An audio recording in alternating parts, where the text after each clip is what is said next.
Hey everyone, today I'm here to take a look at the NECA Creepshow Creep, which is part of their Toony Terrors toy line, which is basically taking horror icons and sculpting them to look as if they jumped straight out of a Scooby-Doo cartoon, basically. And I've always been a huge fan of EC Comics, and Creepshow is Stephen King's kind of homage to EC Comics because he grew up reading them and they were a big influence on him getting into horror. So he produced Creepshow back in the 80s, and we're now seeing a bit of a revival of Creepshow because of the nostalgia around it from the 80s, and there's a new TV show and we've got some new action figures. So it's great to get that, because even though my love is for EC and Tales from the Crypt, Creepshow is still an extension of that, and at the minute this is the closest we've got to a Crypt Keeper from NECA. And here's the card back. It just has a bubble on the front with the figure in, and it's got Toony Terrors at the top there with Creepshow underneath. And this is very reminiscent of the movie poster for the first Creepshow film, where the creep was in the ticket booth at the front of the cinema, and then near the bottom there you've got a stack of Creepshow comics. You can barely see them because it's ripped a bit from where I took the packaging off, but there's a stack of Creepshow comics with a skull on it there, which I thought was quite a cool little detail. And then on the back you've just got a bit of a diorama piece you can cut out if you want. It looks like the inside of a castle with some bones on the floor. Actually looks very Scooby-Doo-esque, that. I can imagine that being the background of a Scooby-Doo cartoon when they're in a castle, like with the knight or something like that. And then here's the creep. He comes with two accessories. His lantern, which comes out of his hand if you want. It's got a nice sculpt for a lantern, really. Holds in there reasonably tight. And a stand. And this is the first time a Toony Terror has come with a stand, and it's because he will not stand on his own without the stand. And that's a big negative for me. I don't like using figure stands. I think a basic thing for an action figure is that it should be able to stand up on its own. And maybe other people have had better luck with this than me, but I cannot get him to stand up on his own. He just will not balance. If I take my finger off there, just will not balance without that stand. And I guess they knew that when they sold him, and that's why he comes with the stand, because no other Toony Terrors have come with a figure stand. So it's really quite poor design on NECA's part, especially for the price of these figures for what they are, because there's barely any articulation or anything really. So at least having a figure that can stand up on its own I think is quite basic for an action figure that cost me £20 in the UK. Now for articulation, the arm swivels out the shoulder there and at the elbow, and it almost looks like he's doing a bit of a muscle pose when you have the hand up like that. But it's designed very much to hold the lantern. Without the lantern it looks a bit weird if you just have it like that. And then this arm here has another swivel at the shoulder, and there's no swivel at the elbow here, but the hand does swivel there, so you can have it going round. Though once again, there aren't many poses you can put the hand in where it looks good. It kind of really can only be in that one position.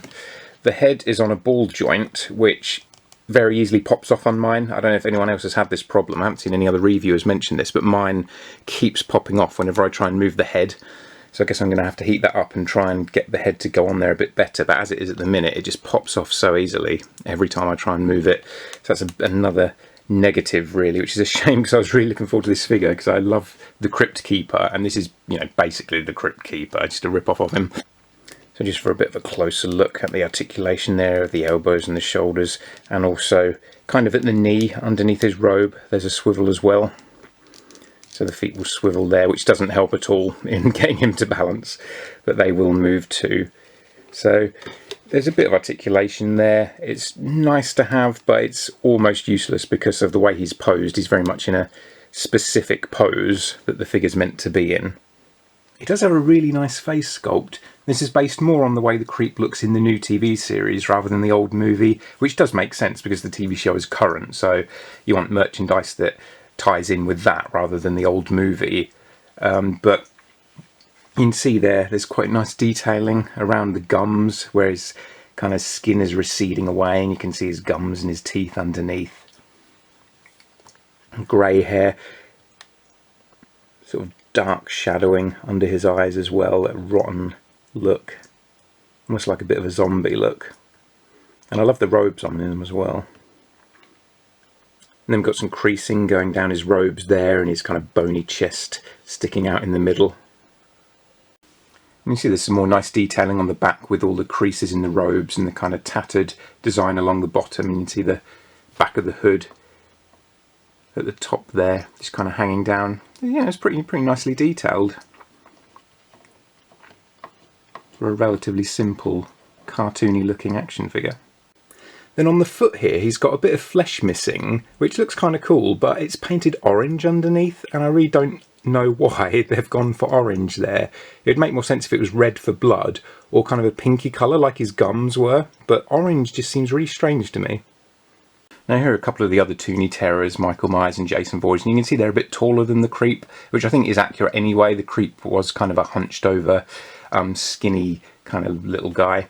And the Crypt, I mean, I remember the Crypt Keeper was actually about the size of a child, but I think the Creep is taller than the Crypt Keeper was in the live-action series, but he is still a bit shorter than kind of Michael Myers and Jason Voorhees, who are pretty tall characters. And now here he is with the Toony Terror of Pennywise, which is another Stephen King creation in the line. And here he is with some Scooby-Doo action figures, who he scales pretty well with. Because he's shorter than most of the Toony Terrors, he actually fits in better with the Scooby-Doo action figure line, which is about an inch shorter than your average Toony Terror.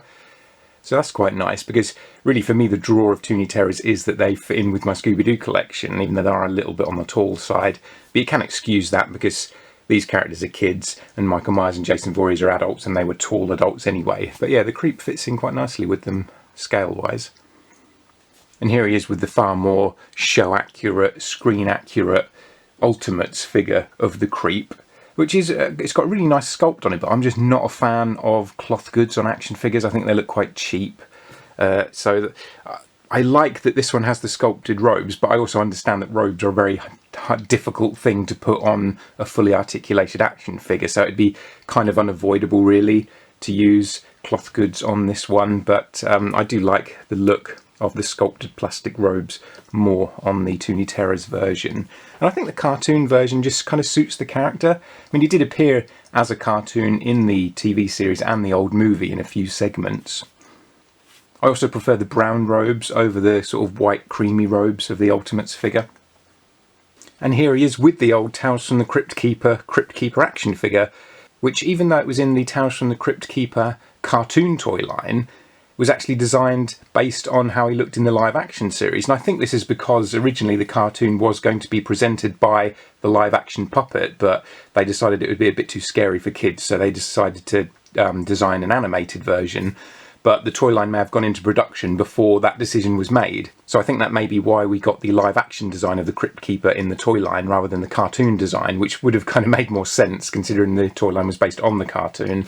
But we never actually got a Tales from the Crypt Keeper toy, so it would be nice if NECA could get the license so we could get the live action design like this as an Ultimates, and then the Tales from the Crypt Keeper design where he was green and a bit more cartoony looking in the Toony Terrors line. And having this figure now has made me want that even more, because I think he would look really great in this Toony Terror line.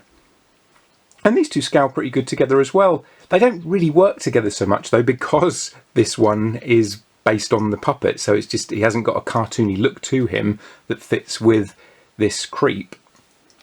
But here are some other monsters from the Tales from the Crypt Keeper toy line that do have the more animated design to them, and they fit in a lot better with the Toony Terrors Creep. You know, the mummy here, werewolf, Frankenstein monster, zombie, and they're about the same sort of scale as well. Tales from the Crypt Keeper, Scooby-Doo, they're that 5-inch scale, whereas Toony Terrors are just about 6-inch. And here's the Creep with some of the Scooby-Doo villains, and the size is pretty much spot on. He really fits in well with them, considering he is ever so slightly taller because he's on a stand. He is about the same size as the adult characters in the Scooby-Doo line with these monsters, which is it's nice that they gel well together like that. Now, as a backdrop in this video, I've been using the Scooby-Doo Haunted Mystery Mansion playset, and the main reason I bought that playset is because it looks quite similar to the Crypt Keeper's house. And with the animated design of it, it fits in really well with Tales from the Crypt Keeper toys and that design.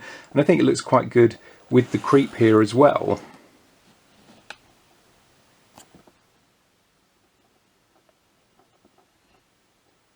And there's a quick shot of what it looks like inside the Mystery Mansion if you wanted to use this as the inside of the Crypt Keeper's / Creep's home. I had to get this guy because I'm a big fan of EC and Tales from the Crypt and anything that ties in with that. And I'm also quite a fan of Scooby-Doo, so having this kind of cartoony Scooby-Doo design of the Creep, which is a homage to the Crypt Keeper, really appealed to me. But I am a bit disappointed in him, mainly because he won't stand up on his own. That's the biggest issue for me. The head popping off, I can hopefully fix that if I heat it up and try and press the head on better, maybe it'll click in a bit more than it is at the minute. Maybe it's just not connected in there properly. But I mean, that popping off is annoying, but I haven't seen anyone else complain about that. So hopefully it is just mine, and I can heat that up and push it in so it'll hold on tighter. But yeah, not being able to stand up on its own, I find that irritating in any action figure. That's a basic thing, that it should be able to stand up on its own without a stand.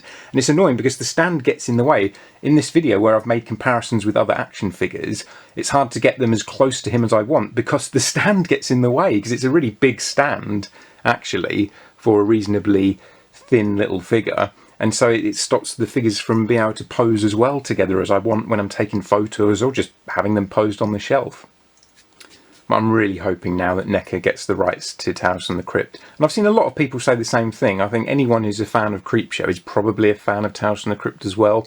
So if the Creepshow stuff is selling well enough for NECA to have released 2 action figures in the last year, an Ultimates one and a Toony Terror one, I'm pretty sure that a Crypt Keeper figure would sell well. And with the Crypt Keeper, if you're going to incorporate him into Toony Terrors, you could also make figures of the Vault Keeper and the Old Witch, because they both appeared in the Tales from the Crypt Keeper animated series.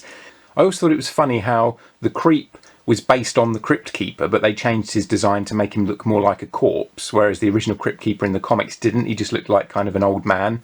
But then once the Tales from the Crypt live-action TV series came out, it then took inspiration from the Creepshow Creep design, which in itself was a homage to the original Crypt Keeper. So it's interesting how it all kind of tied in together like that.